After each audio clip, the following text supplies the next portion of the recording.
পরিচিকার মন্তব্য করলো, তবু আপনার আমার বাংলাদেশের মুসলমানদের রক্তটা যেন ব্যাঙের মতন ঠান্ডা হয়ে আছে, আমাদের রক্তটা যেন গরম হলো না। ফ্রান্সের মাটিতে নবীজিকে নিয়ে ব্যঙ্গ করা হলো, ভারতের মাটিতে নবীজিকে নিয়ে ব্যঙ্গ করা হলো, বাংলাদেশের মাটিতে নবীজিকে নিয়ে ব্যঙ্গ করা হলো। আর আমরা এমন মুসলমান কতটা নবীজির দরদ যে আমরা রক্তটাকে ব্যাঙের মতন ঠান্ডা করে বসে রয়েছে। আমরা একবার প্রতিবাদ করলাম না, আমরা একবার মিছিলে বের হলাম না, আমরা একবার কি করতে হবে এই নাস্তিকদের বিরুদ্ধে কি পদক্ষেপ নিতে হবে, এই আপনাদের আমার কোনো চিন্তা ভাবনা এলো না। এরা কোনোদিন মুমিন হতে পারে না, নবীজিকে নিয়ে ব্যঙ্গ করা হবে আর আপনার মতন মুসাল্লি 5 ওয়াক্তের সালাত আদায় করে ঘুমিয়ে থাকবে, এটা নবীজির ভালোবাসা নয়। এই জন্য আমার নবীজি বলছেন, লা ইউমিনু আহাদুকুম হাত্তা আকুনা হাব্বা ইলাইহি মিন ওয়ালিদিহি ওয়া ওয়ালাদিহি ওয়ান নাসি আজমাইন। এটা ভালোবাসা নয় যেটা বর্তমান সোশ্যাল মিডিয়াতে খুব দেখলেন। কিছুদিন আগে একবারে ভাইরাল আসাদ নূর বেঈমান সেই নাস্তিক নবীজির ব্যাপারে এতটাই মিথ্যা আচরণ করেছে, বলার কথাই নাই। এটা কি করে হতে পারে? তবু আমরা ওইভাবেই বসে আছি, কোনো চিন্তা ভাবনা নাই। তাহলে আমি আপনি কতটা ঈমানদার? তাহলে আমরা কতটা ঈমানদার এটাই আপনাকে বুঝাচ্ছি যে মুমিনকে চিনা বড় দায় বর্তমান সময়। এজন্য আমি সাথে রোগগুলো বের করছি, মুমিন কারা হবে আর আমরা কোন রোগের রোগী হয়ে বসে আছি। কোন রোগের রোগী আমরা কতটা ঈমানদার হতে পেরেছি। এবার দেখেন আমরা কতটা ঈমানদার। একটা হাদিস বলছি আপনাকে, খুব ভালো করে শুনেন। হাদিসটা রয়েছে ইবনে মাজাহ শরীফের হাদিস 4259, 4259 ইবনে মাজাহ শরীফের হাদিস। রসুলের কাছে এক সাহাবী আনসারীদের এক ব্যক্তি নবীজির কাছে এসে বলছেন, আল্লাহর নবী, আইয়ুল মুমিনিনা আফজাল, সব চাইতে উত্তম মুমিন কে? উত্তম মুমিন কারা? আল্লাহ রাসূল সাল্লাল্লাহু আলাইহি ওয়াসাল্লাম বললেন যে আহসানুহুম খুলুকান, যার চরিত্র ভালো সেই হচ্ছে উত্তম মুমিন। আল্লাহ রাসূল বললেন যে আহসানুহুম খুলুকান, যার চরিত্র ভালো সেই হলো উত্তম মুমিন। চরিত্র ভালো কতটা দাম, চরিত্র কত বড় একটা বস্তু। আল্লাহ নবী বলছেন কিয়ামতের দিন আপনার আমল যখন ওজন করা হবে, সব চাইতে যেটা ভারী হবে সেটাই হচ্ছে উত্তম চরিত্র। কোনটা? কি বেশি ভারী হবে বলেন? কথা বলেন না কেন? উত্তম চরিত্র। আল্লাহ রাসূল বলছেন যে উত্তম চরিত্র মিজানের পাল্লাতে সব চাইতে বেশি ভারী হবে, উত্তম চরিত্র। এবার দেখেন আল্লাহ রাসূল সাল্লাল্লাহু আলাইহি ওয়াসাল্লামকে আবার প্রশ্ন করলেন, ফাইয়ুল মুমিনিনা আকিয়াসু, আল্লাহর নবী আপনি বলেন বুদ্ধিমান মুমিনকে? বুদ্ধিমান মুমিন কারা? তো আল্লাহর নবী বললেন আকসারুহুম লিল মাউতি যিকরা, যারা বেশি বেশি করে মরণকে স্মরণ করে, যারা বেশি বেশি করে মরণকে স্মরণ করে এবং পরকালীন জীবনের জন্য প্রস্তুতি গ্রহণ করে। দুনিয়া থাকবে না, কিয়ামতের ময়দানে জবাব দিতে হবে, পরকাল দিহিমূলক জীবন যাপন করবে। এই দুনিয়ার জীবনটাকে এমন ভাবে জীবনটাকে কাটাবে পরকালে যেন আল্লাহর বিচারের কাঠগড়ায় জবাব দিতে পারে, পরকালের জন্য প্রস্তুতি গ্রহণ করবে। এবার দেখেন আল্লাহর নবী বলেছে তোমরা সকাল সন্ধ্যায় যাও, কবরস্থানে যাও, কবরস্থানে যাও, কবর জিয়ারত করো। যখন তুমি কবর জিয়ারত করবে, যখন তুমি কবর জিয়ারত করবে, তখন তোমার মরণ বলে বেশি বেশি স্মরণ আসবে। একজন দার্শনিক তিনটি কথা বলেছেন, যদি তোমার জীবনটাকে যদি নিয়ে ভাবতে চাও, তাহলে তুমি তিনটা জায়গাকে ভ্রমণ করো। এক নাম্বার হলো জেলখানা, দুই নাম্বার হলো হাসপাতাল, তিন নাম্বার হলো কবরস্থান। এই তিনটা জায়গাকে ভ্রমণের কথা বলেছেন। দার্শনিক বলেছেন, যখন তুমি জেলখানায় যাবে, জেলখানার ভিতরে কেমন সব অপরাধীগুলো তার জীবনে ব্যবস্থান করে হয়ে আছে, কেমন আপনি জেলের বাইরে রয়েছেন, আপনি স্বাধীন অবস্থায় জীবন যাপন করেছেন। আর যারা জেলের ভিতরে রয়েছে এরা স্বাধীন নাই, এরা হলো পরাধীন। জেলের ভিতরে যারা আছে, আপনি এখন জলসা শুনতে এসেছেন, মন চাইলে বাড়ি চলে যাবেন, মন চল যা মেলাতে চলে যাবেন, এটাই স্বাধীন বলা হয়। যারা জেলের ভিতরে আছে তারা সেটা পারবে না। দুই নাম্বার হাসপাতাল। কেন দার্শনিক হাসপাতালে যেতে বলেছেন?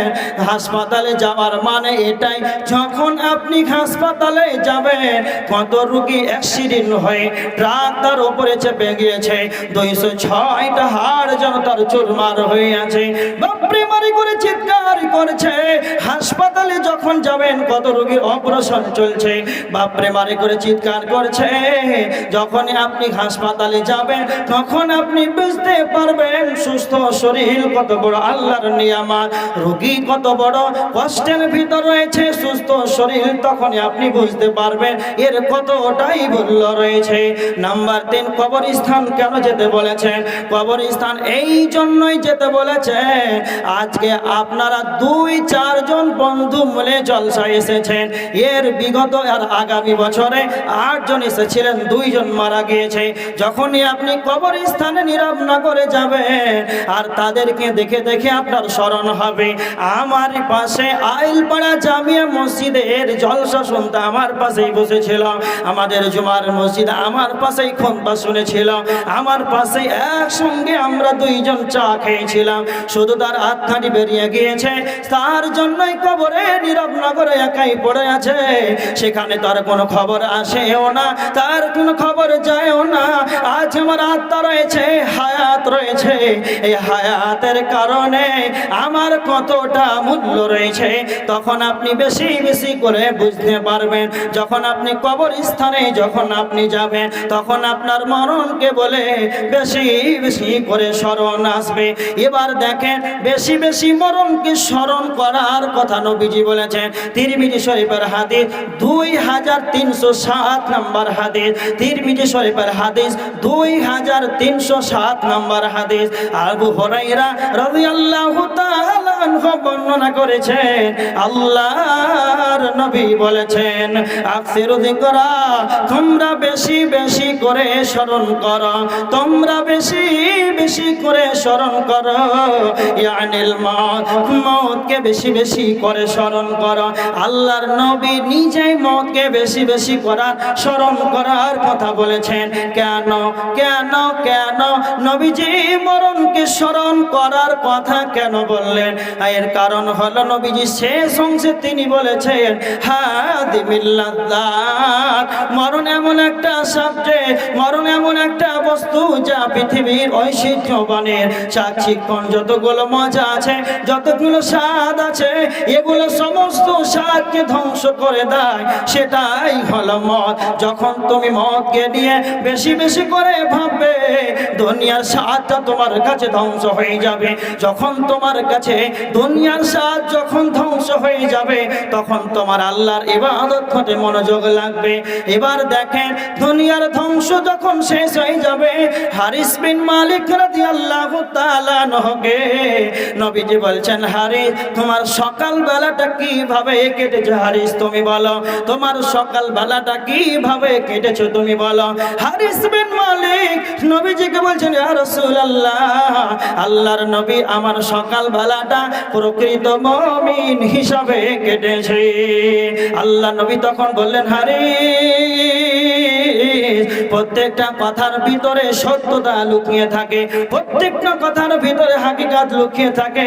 হারিস বিন মালিক, তুমি বলো, তুমি যে নিজেকে প্রকৃত মুমিন বলছো, তো তুমি বলো এর সত্যতা কি লুকিয়ে আছে? হারিস বিন মালিক তিনটা কথা বলেছিলেন। আল্লাহ নবীকে বলছেন, হারিস বিন মালিক বলছেন, ইয়া রাসূলুল্লাহ, আমাকে পৃথিবী যেন আর ভালো লাগছে না, পৃথিবীর ঐশ্বর্যবাণী চাচ্ছে কোন, পৃথিবীর মজা যেন আমাকে আর ভালো লাগছে না। 2 নাম্বার তিনি বলেছিলেন, আল্লাহর নবী, আমি রাত্রিটাকে বেশি বেশি বেশি ইবাদত করে রাত্রিটাকে আমি কাটাই, তার মানে আমি রাত্রিটাকে আমি অতিবাহিত করি বেশিরভাগ ইবাদতের মাধ্যমে। নাম্বার 3, আল্লাহর নবী, আমি সারাদিন রোজা থেকে পিপাসার্থ অবস্থায় কাটাই, এই কারণে আল্লাহর নবী গো, আমি নিজেকে প্রকৃত মুমিন হিসাবে দাবি করেছি। আল্লাহর নবী একদিন সাহাবীদেরকে বলছেন, আল্লাহর নবী একদিন সাহাবীদেরকে বলছেন, ও আমার সাহাবীরা, তোমরা শুনো, এমন একটি জান্নাত রয়েছে, তোমরা শুনে রেখে দাও, এমন একটি জান্নাত রয়েছে যার ভিতর থেকে বাহিরে দেখা যায়, যার বাহির থেকে ভিতরে দেখা যায়। এমন একটি জান্নাত রয়েছে যার ভিতর থেকে বাহির দেখা যায়, বাহির থেকে ভিতরে দেখা যায়। আল্লাহ নবীকে সাহাবীরা প্রশ্ন করলেন, আল্লাহর নবী গো, এই জান্নাতের ভিতরে কেন, কারা কারা, কেন কি আমল করলে যাবে? আল্লাহ নবী তখন 3টা কথা বলেছিলেন। 1 নাম্বার তিনি বলেছিলেন, লিমান আতাবাল কালাম, যার মুখের ভাষা ভালো, যার মুখের ভাষা ভালো, যার মুখের ভাষা ভালো, সেই এই জান্নাতে যাবে। আল্লাহ রাসূল বললেন, লিমান আতাবাল কালাম, যার মুখের ভাষা ভালো সেই এই জান্নাতে যাবে। খুব ভালো করে শুনেন, আজকে আমাদের সমাজের ভিতরে যারা বয়স্ক আছেন, এমন মুখের ভাষা বলে, চায়ের দোকানে বসে ওখানে আমরা টিকতে পারি না, তার ছেলে তার পোতারা পর্যন্ত লজ্জা করে তার দাদুর পাঁজরে বসতে। এরকমটা আছে? এত মুখের ভাষা খারাপ, বার্ধক্য হয়ে গিয়েছে, একবার শেষ বয়সে এত মুখের ভাষা খারাপ। তিরমিজি শরীফের হাদিসে এসেছে, আল্লাহ রাসূল বলছেন, মান কানা ইউমিনু বিল্লাহি ওয়াল ইয়াউমিল আখির, আল্লাহ রাসূল সাল্লাল্লাহু আলাইহি সাল্লাম বলেছেন, কারো যদি আল্লাহর প্রতি এবং আখিরাতের প্রতি যদি ঈমান থাকে, তাহলে আল্লাহ রাসূল বলছেন, ফালিয়াকুল খায়রান, ভালো ভালো কথা বলো, ভালো ভালো কথা বলো, এটা আল্লাহ রাসূল বলছেন। আউলিয়াসমুত, আর নচেত চুপ থাকো। মুমিন ওই ব্যক্তি হবে যেই ব্যক্তি অন্যথায় অপ্রয়োজনীয় কথা বলবে না, আর যেই ব্যক্তি অপ্রয়োজনীয় কথা বলবে, এটা মুমিনের আলামত হতে পারে না। আল্লাহ রাসূল বলেছেন, ফালিয়াকুল খায়রান আও লিয়াসমুত, ভালো ভালো কথা বলো, নচেত তুমি চুপ থাকো। অনর্থক অপ্রয়োজনীয় বাক্য ব্যবহার করা যাবে না। তুমি যেটা মুখ দিয়ে বের করো সেটাই আল্লাহ সুবহানাহু ওয়া তাআলা যে ফেরেশতা নিযুক্ত করে রেখেছেন, সেই ফেরেশতা লিপিবদ্ধ করছে।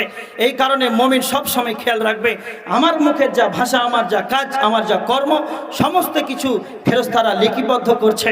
এই কারণে মুমিন যে হবে তার বিবেক, 1 নম্বর এই বিবেক হবে তাদের এই ব্রেক। সব কিছুর ব্রেক রয়েছে, কিন্তু মুমিনের ব্রেক হচ্ছে এই বিবেক। এখনই রোদ চলে গেলেন, দেখছেন এক জায়গায় লটারি কাটছে, 1 কোটি টাকা দিনে লাগে, আপনারা সবাই জানছেন। জালসা শুনে যে কেটে নিলেন 30 টাকা দিয়ে, যদি লেগে যায়, তো যারা মুমিন হবে তার আসল ব্রেক হচ্ছে এই বিবেক, আর এই বিবেক তাকে বাধা দিবে যে না, ওই কাজ করা যাবে না। আল্লাহ সুবহানাহু ওয়া তাআলা সূরা নাজিয়াতের ভিতরে বলছেন যে, ওয়া আম্মা মান খাফা মাকামা রাব্বিহি ওয়া নাহাদ নাফসা আনিল হাওয়া ফা ইন্নাল জান্নাতা হিয়াল মাওয়া। আল্লাহ সুবহানাহু ওয়া তাআলা বলছেন, মুমিন তারাই হবে যে নিজের নফসকে প্রবৃত্তিকে লালসা মুক্ত রাখবে এবং লালসার হাত থেকে রক্ষা করবে। মন যা চায় তা করবে না, মন যা চায় তা করবে না। শয়তানি চক্রান্ত যেগুলো ওয়াসওয়াসা আসবে সেগুলোকে ব্রেক করে করে করে কাটিয়ে কাটিয়ে আমলে পরিণত করবে। নিজের যেটা খেয়াল খুশি মতন জীবন কাটালে সে মুমিন হতে পারে না। আল্লাহর নিয়ম কানুন বিধি বিধান হুকুম আহকামকে মেনে চলবে, এরাই হচ্ছে মুমিন। আল্লাহর নিয়ম কানুন অধিকার যেগুলো দিয়েছেন এইগুলোকে রসুলের হাদিসকে মেনে চলার নামই হচ্ছে সে ঈমানদার। আর যদি তার নিজের নাফসকে বেকন্ট্রোল হয়ে যায়, নিজের মন যা চায় সেটাই যদি করে, এটা মুমিনের আলামত হতে পারে না। তাহলে ভালো ভালো কথা বলতে হবে, তার জন্য এই জান্নাত রয়েছে। এবার দেখেন আল্লাহ রসুল সাল্লাল্লাহু আলাইহি ওয়াসাল্লাম দ্বিতীয় নাম্বার বলছেন ওয়া আদামা সিয়াম, সিয়াম পালনকারী হবে।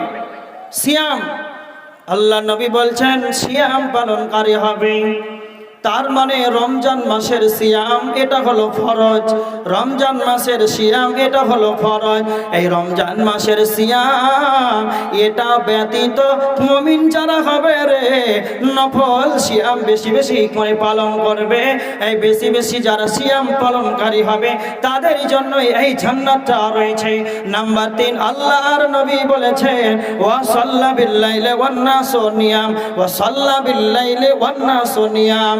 আল্লাহর নবী বলেছেন নাম্বার 3, যারা রাতে বেশি বেশি করে সালাত আদায় করে, যারা রাতে বেশি বেশি করে সালাত আদায় করে। কখন? ওয়ান নাসু নিয়াম, মানুষ যখন ঘুমিয়ে যায়, মানুষ যখন ঘুমিয়ে যায় মুমিনের ঘুম হারাম হয়ে যাবে জাহান্নামের ভয়ে, মুমিন সারা রাত ঘুমাতে পারে না। সাহাবীদেরকে দেখেন আল্লাহর নবী তিনি ছিলেন নিষ্পাপ, তার ডানে বামে পিছনে সামনে, তার সামনে পিছনে ডানে বামে নবীজির কোনো গুনাহ ছিল না।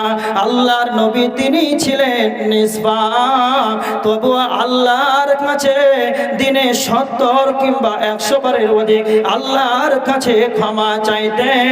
আর রাত্রে এতটাই বেশি বেশি করে ইবাদত করতেন আল্লাহর নবী, রাত্রিতে এতটাই বেশি বেশি করে ইবাদত করতেন।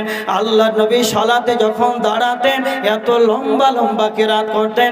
আয়েশা রাদিয়াল্লাহু তাআলা আনহা তিনি বর্ণনা করছেন আল্লাহর নবী পা মোবারক যেন ফুলে যেত, এতটা ইবাদত করতেন আল্লাহর নবী।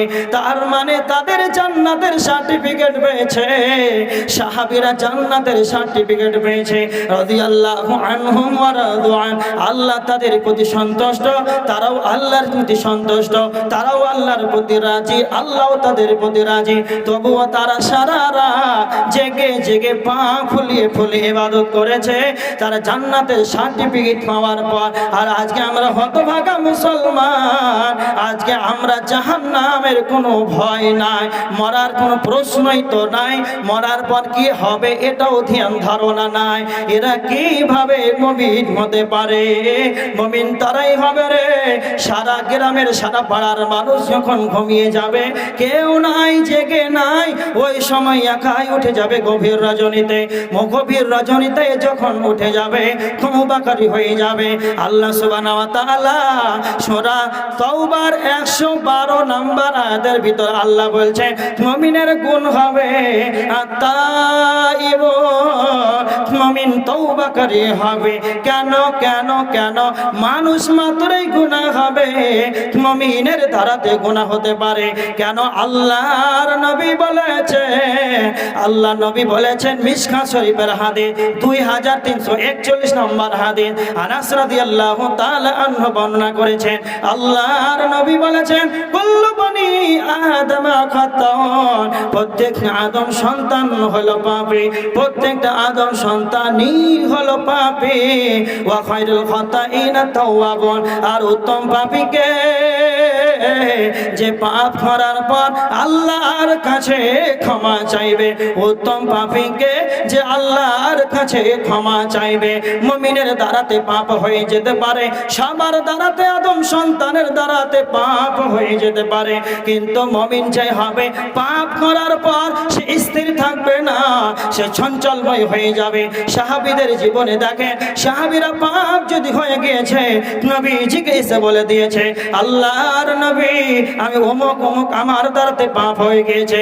একজন মহিলা আল্লাহর নবীকে এসে বলছেন, ইয়া রাসূলুল্লাহ আমি এতটাই পাপ করেছি, আমি এতটাই গুনাহ করেছি, আমার পেটে সন্তান এসেছে, আমাকে পবিত্র করো। তারা যা গুনাহ করেছে, পাপ করেছে, তারা প্রকাশ্য নবীজিকে সে বলে দিয়েছে। তার মানে এরা দুনিয়ার জীবনকে লাত মেরেছে, এরা দুনিয়ার জীবনকে লাত মেরেছে, এরা পরকালকে অগ্রাধিকার দিয়েছে, এরা দুনিয়ার জীবনকে সাহাবীরা লাত মেরেছে, দুনিয়ার শাস্তিকে নিজেরা পাপ করে লজ্জাবোধ মনে করতো না। এরা পাপকে কিভাবে ক্ষমা চাইতে হবে এই বলে পেরেশানি ছিল। মুমিন তারাই হবে রে এদের দ্বারাতে পাপ হয়ে যাবে, এটা স্বয়ং নবীজি বলছেন। কিন্তু উত্তম পাপী ওই মুমিন, ওই যে ব্যক্তি তওবা করনেওয়ালা হয়ে যাবে। মুমিন কোনদিন নিরাশা হবে না। আল্লাহ সুবহানাহু ওয়া তাআলা সূরা জুমারের 53 নম্বর আয়াতের ভিতরে আল্লাহ বলেছেন, কুল ইয়া ইবাদিয়াল্লাযীনা আসরাফু আলা আনফুসিহিম, আমার আল্লাহ বলেছেন, ও আমার বান্দারা তোমরা যারা নিজের প্রতি জুলুম করেছো, তোমরা যারা নিজের প্রতি অন্যায় করেছো, লা তাকনাতু মির রাহমাতিল্লাহ, আল্লাহর রহমত থেকে, আল্লাহর রহমত থেকে নিরাশা হয়ে যেও না। তোমরা আল্লাহর রহমত থেকে নিরাশা হয়ে যেও না। ইন্নাল্লাহা ইয়াগফিরুয যুনুবা জামিআ, আল্লাহ তোমাদের সমস্ত পাপকে ক্ষমা করে দেবে। নিশ্চয় আল্লাহ তোমাদের সমস্ত পাপকে ক্ষমা করে দেবেন। তার মানে আপনার জীবনে যতগুলো পাপ হয়েছে আল্লাহ সমস্ত পাপকে ক্ষমা করে দেবেন। এর প্রমাণ কেন শিরকের গুনাহ মাফ হয়ে যাবে? মানুষ ধারণা করে শিরকের গুনাহ মাফ হবে না, শিরকের গুনাহ ক্ষমা হয়ে যাবে। কেমন করে? যারা হিন্দু, যারা মূর্তি পূজক, যারা মূর্তি পূজা করে, এটা হলো শিরক। আর যখন মুসলমান হয়ে যায় তখন তারা তাদের শিরকের গুনাহ আমার আল্লাহ ক্ষমা করে দেয়। তার মানে শিরকের গুনাহ কখন ক্ষমা হবে? শিরকের গুনাহ কখন ক্ষমা হবে? মৃত্যুর আগে আল্লাহর ক্ষমা চাইতে হবে আল্লাহর কাছে। আর যদি কালে আপনি আমি যদি শিরক করে মারা যায়, শিরক অবস্থায় যদি কেউ মারা যায়, তাহলে আল্লাহ সুবহানাহু ওয়া তাআলা শিরকের গুনাহকে ক্ষমা করবেন না। কিন্তু যদি মৃত্যুর আগে শিরকের গুনাহ যদি আল্লাহর কাছে ক্ষমা চায়, তাহলে আল্লাহ তার গুনাহ খাতাকে ক্ষমা করে দেবে। এর জন্য আমার আল্লাহ বলছেন, মুমিন কোনদিন নিরাশা হবে না। গভীর রজনীতে তুই হাত থেকে উত্তোলন করে বলবি, আল্লাহ রব্বানা যালামনা আনফুসানা ওয়া ইল্লাম তাগফির লানা ওয়া তারহামনা লানাকুনান্না মিনাল খাসিরিন। মাবুদ রে,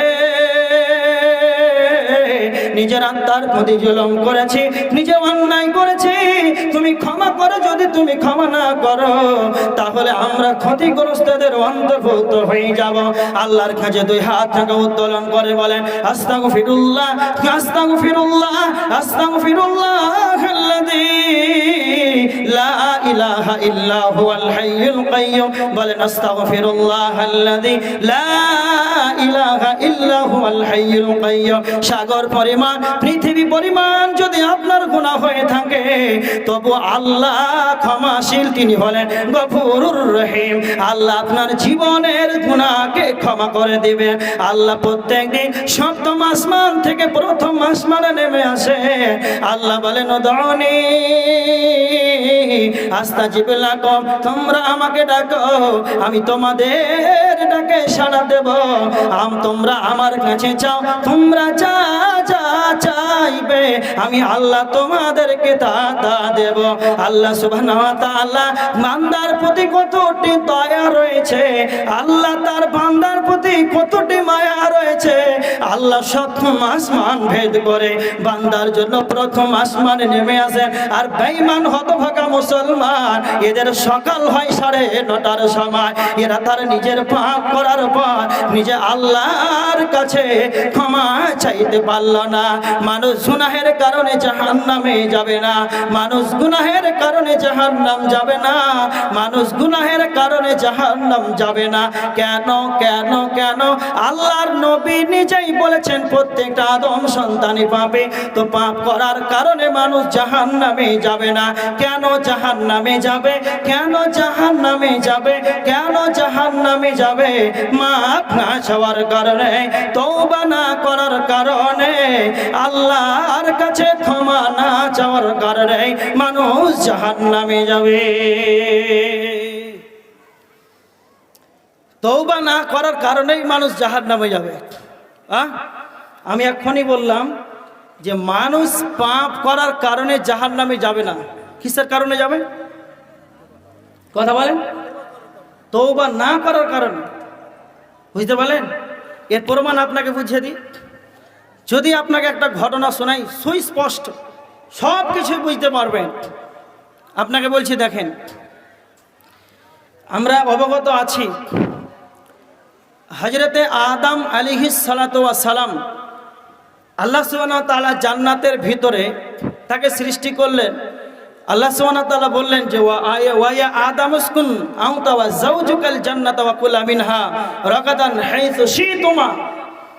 আদম, তোমরা দুইজনেই স্বামী স্ত্রী জান্নাতের ভিতরে খাও দাও, আনন্দ ফুর্তি করো, কিন্তু ওয়ালা তাকরাবা হাদিহি শাজারা, কিন্তু ওই গাছের নিকটে যাবে না। গিয়েছিল না যায়নি? যদি যাও তাহলে তোমরা জালিম হয়ে যাবে। গিয়েছিল না যায়নি? গিয়েছিল। তাহলে আল্লাহর হুকুম ছিল, আল্লাহর হুকুম ছিল ওই গাছের নিকটে যাবে না, কিন্তু আল্লাহর হুকুমকে সে মেনেছিল না অমান্য করেছিল? হ্যাঁ, অমান্য করেছিল। তো আদম পাপী না পাপী নয়? পাপী। এবার আপনাকে বলছি, আল্লাহ সুবহানাহু ওয়া তাআলা আদমকে বানানোর পর সমস্ত ফেরেশতা মণ্ডলীদেরকে বললেন যে আদমকে তোমরা সাজদা করো। হ্যাঁ, সকলেই সাজদা করেছিল। কে সাজদা করেনি? কে সাজদা করেনি? হ্যাঁ, ইবলিস। সে সাজদা করেছিল? করেনি। তাহলে এটা হচ্ছে আল্লাহর আদেশ, সাজদা করো। আদেশটাকে মেনেছিল না অমান্য করেছিল? বলেন। অমান্য করেছিল। তাহলে আদম আল্লাহর হুকুমকে অমান্য করলো, সেও পাপী। আর ইবলিস আল্লাহর আদেশকে লঙ্ঘন করলো, তো সেও পাপী। দুইজন পাপী না পাপী নয়? দুইজনই পাপী। আদমও একটা আল্লাহর হুকুমকে অমান্য করলো, ইবলিসও আল্লাহর একটা হুকুমকে লঙ্ঘন করলো। দুইজন সমান পাপী না কম বেশি? তাহলে আদম আলাইহিস সালাতু ওয়াস সালাম জান্নাতে যাবে, ইবলিস পশ্চিম কালেও জান্নাতে যাবে না, সেই জাহান্নামে যাবে চিরদিনের মতো। কেন কেন কেন? আদমও একটা গুনাহ করেছে, ইবলিস একটা গুনাহ করেছে, তারা তো দুইজনই সমান পাপী। তবে কেন আদম আলাইহিস সালাম জান্নাতে যাবে, ইবলিস কেন যাবে না? এবার ঘটনা এখানে, যখন আদমের দ্বারাতে ভুল হয়ে গেল, আদম যখন পাপ করলো, তখন সে নিজেকে লজ্জিত ভাবলো, নিজেকে অপমানিত হয়ে সে তওবার জগতে ফিরে চলে গেল, আল্লাহর কাছে তওবা করলো, ইস্তিগফার করলো, আল্লাহ আমাকে ক্ষমা করে দেন, আল্লাহর কাছে তওবা করলো। আর ইবলিস আল্লাহর আদেশকে অমান্য করার পর, সীমা লঙ্ঘন করার পর, ইবলিস নিজেকে বড় মনে করলো, সে নিজেকে নতজানু হলো না, আল্লাহর কাছে ক্ষমা চাইল না। এই অহংকার করার কারণে, ইবলিস ক্ষমা না চাওয়ার কারণে, ইবলিস তওবা না করার কারণে ইবলিস জাহান্নামে যাবে। তার মানে দুইজনই পাপী, কিন্তু পাপ করার পর তওবা না করার কারণে ইবলিস জাহান্নামে যাবে। আর আদম আলাইহিস সালাতু ওয়াস সালাম তওবা করার কারণেই জান্নাতে যাবে। এই জন্য দার্শনিকদের মত যে পাপ করার কারণেই মানুষ যে জাহান্নামে যাবে, এটা সঠিক নয়। মানুষ জাহান্নামে যাবে এটাই কারণ, তওবা না করার কারণে। তওবা না করার কারণেই মানুষ জাহান্নামে যাবে। এবার দেখেন, আল্লাহ সুবহানাহু ওয়া তাআলা বলছেন যে মুমিনের গুণ হবে, তওবাকারী হবে, ইস্তিগফার করবে। যখনই তার পাপ হবে, নিজেই চঞ্চলময় হয়ে, মনটা মলিন ভারাক্রান্ত হয়ে, নিজে লজ্জাবোধ মনে করে অপমানিত ভাবে আল্লাহর কাছে তওবা করবে, এটাই হচ্ছে মুমিন। আল্লাহ সুবহানাহু ওয়া তাআলা তারপরে বলছেন, মুমিনের গুণ বলতে গিয়ে আল্লাহ সুবহানাহু ওয়া তাআলা তারপরে বলছেন যে আল আবিদুন, মুমিন তারাই হবে যারা ইবাদতকারী হবে। ইবাদতকারী মানে এখানে যতজন সন্ধ্যা থেকে নিয়ে জলসা শুনলো, যতজন জলসা শুনলো, বললাম যে মানুষ ইবাদত করার জন্য আল্লাহ সুবহানাহু ওয়া তাআলা সৃষ্টি করেছেন। তো ফজরের সালাতে কতজনকে পাওয়া যাবে? কথা বলেন, ফজরের সালাতে কতজনকে পাওয়া যাবে? ফজরের কাতারে, এটা ইবাদত করা? কিছু কিছু মানুষ শুধু জুমাতে ডিউটি দিতে যাবে, এটা অফিস? হ্যাঁ, এটা অফিস? এটা পঞ্চায়েত ভবন? 2-4 দিন পর পর গেলেই হবে? কিছু কিছু মানুষ আছে জানাজার খাট যখন যাবে তখন যাবে, যতই তার ব্যস্ত থাকুক সাইকেলে দাঁড় করে উঁচি করে জানাজাটা পড়বে। কিছু মানুষ আছে ঈদের দিন সবচাইতে বড় পাঞ্জাবি পরে আউয়াল কাতারে বসে থাকবে, সব মাপ খুঁজে নিবে আল্লাহর কাছে। আর ওই মানুষগুলাই যারা 11 মাস সালাত আদায় করবে না, রমজান মাসে ভিড় করবে, আর ওরাই ফ্যানের তলে আগে বসবে। ওই মালগুলোই ফ্যানের আগে বসবে। ফ্যানের কোনটা সুইচ দিতে হবে না দিতে হবে, তারাবির টাইম 9:30টায় করতে হবে না 8:30টায় করতে হবে। কারা করবে জানেন? কারা করবে? যারা 11 মাস আসেনি। আরে যত 11 মাস আসেনি, যত যা আসেনি, এই 1 মাসই সব সহ্য করে দেবে। ওরাই মাতাবাড়ি করবে এসে মসজিদে, কিন্তু এটা সঠিক নয়। আটকি খাটকি 360 কি 8 দিনে জুমাতে যাবেন, খাটকি খাটলাতে যখন খাটিয়াতে যাবে জানাজা, তখন জানাজাতে যাবেন। 360 কি ঈদুল ফিতর আর ঈদুল আজহা সালাতে 2 বার সালাত আদায় করে বছরে, এরা জান্নাতে যেতে পারবে? এগুলো ইবাদত করে। আল্লাহ যখন আদমকে বানালেন, বানাবার যখন নিয়ত করলেন হযরত আদমকে, আল্লাহ সুবহানাহু ওয়া তাআলা ফেরেশতাদের মতামত চাইলেন। ফেরেশতাদেরকে আল্লাহ বললেন ইন্নী জাইলুন ফিল আরজি খলিফা। ফেরেশতারাতে আল্লাহ বললেন আমি পৃথিবীতে আমার প্রতিনিধি বানাবো, পৃথিবীতে আমি খলিফা সৃষ্টি করব। ফেরেশতারা তখন আল্লাহকে 2টি কথা বলেছিলেন। 1 নম্বর বলেছিলেন আল্লাহ ক্বালু আতাজআলু ফিহা মাইয়ুফসিদু ফিহা ওয়া ইয়াসফিকুদ দিমা। আল্লাহ আপনি এমন জাতিকে সৃষ্টি করবেন, আপনি এমন কাউকে বানাবেন যারা পৃথিবীতে গিয়ে হাঙ্গামা করবে, ফিতনা ফাসাদ করবে, ওয়া ইয়াসফিকুদ দিমা, এবং রক্তপাত ঘটাবে। এটা 1 নম্বর ফেরেশতারা বলেছিলেন। নাম্বার 2 ফেরেশতারা আল্লাহকে বলেছিলেন ওয়া নাহনু নুসাব্বিহু বিহামদিকা ওয়া নুকদ্দিসু লাক। আল্লাহ আপনার প্রশংসা করার জন্য, আপনার মহিমা ঘোষণা করার জন্য আমরাই তো নিয়োজিত রয়েছি, তবে কেন আপনি আদমকে বানাবেন? আল্লাহ সুবহানাহু ওয়া তাআলা ফেরেশতাদের কথা নিলেন না, ফেরেশতাদেরকে বললেন ইন্নী আ'লামু মা লা তা'লামুন। ও আমার ফেরেশতা মণ্ডলীরা, আমি যা জানি তোমরা তা জানো না। আল্লাহ ফেরেশতাদের কথা নিলেন না, আল্লাহ আদমকে সৃষ্টি করলেন। আল্লাহ সুবহানাহু ওয়া তাআলা আদমকে সৃষ্টি করার পর আল্লাহ সুবহানাহু ওয়া তাআলা সূরা আরাফের 172 নম্বর আয়াতের ভিতরে আল্লাহ বলেছেন ওয়া ইযা আখাযা রাব্বুকা মিন বানি আদামা মিন জুহুরিহিম ওয়া যুররিয়াতাহুম ওয়া আশহাদাহুম আলা আনফুসিহিম। আল্লাহ আদমকে বানানোর পর তার পৃষ্ঠদেশ থেকে, পিঠ থেকে বালুর কণার মতো ছোট ছোট ছোট ক্ষুদ্র ক্ষুদ্র আত্মাগুলোকে বের করলেন। আল্লাহ সুবহানাহু ওয়া তাআলা আদমের পৃষ্ঠদেশ থেকে তার সন্তানদেরকে বের করলেন। পৃথিবীতে যতগুলো মানুষ তারা এসেছিল তারা চলে গিয়েছে। বর্তমান আমরা যারা রয়েছে, আমাদের পরিবর্তনে যারা আসবে, আমরা যখন চলে যাব, আমার পরবর্তীতে যারা আসবে তারা, তার মানে আদম থেকে নিয়ে পৃথিবীর শেষ যে সন্তানটা জন্মগ্রহণ করবে, আল্লাহ সমস্ত আত্মাগুলোকে আদমের পৃষ্ঠদেশ থেকে বের করেছেন। তারপরে আমার আল্লাহ বলেছিলেন আলাস্তু বিরাব্বিকুম, আমি কি তোমাদের আল্লাহ নাই? তখন সেই দিন আমরা মুসলমান এটাই নয়, হিন্দু খ্রিস্টান ইহুদি নাসারা বৌদ্ধ সারা পৃথিবীর যতগুলো মানব আছে, যতগুলো জাত আছে, সেই দিন আল্লাহকে সকলেই বলেছিল কালু বালা, জি হ্যাঁ আপনি অবশ্যই, আপনি আমাদের রব। শাহিদ না, আমরা সাক্ষ্য দিচ্ছি আপনি আমাদের রব। আজকে আমরা হতভাগা মুসলমান আল্লাহকে, আল্লাহর সঙ্গে কথা বলে এসেছিলাম আপনি আমাদের রব, আর আজকে আমরা বেঈমান হালাতে বসবাস করছি। ফজরের আজান হচ্ছে আসসালাতু খায়রুম মিনান নাওম, ঘুম থেকে সালাত উত্তম, ঘুম থেকে সালাত উত্তম, তখন মুসলমান ঘুমিয়ে রয়েছে, ইবাদত করে না। আল্লাহ বলছেন আমি তোমাদেরকে সর্বপ্রথম সৃষ্টি করার পর সর্বপ্রথম যে জ্ঞানটা দিয়েছি সেটাই হলো রব সম্পর্কে। কেন কেন কেন?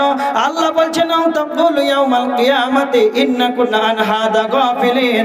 আল্লাহ বলছেন যাতে তোমরা বলতে না পারো আমার এ সম্পর্কে কোনো জ্ঞান ছিল না, এই কারণে তোমাদেরকে রবের জ্ঞানটা দিয়েছি।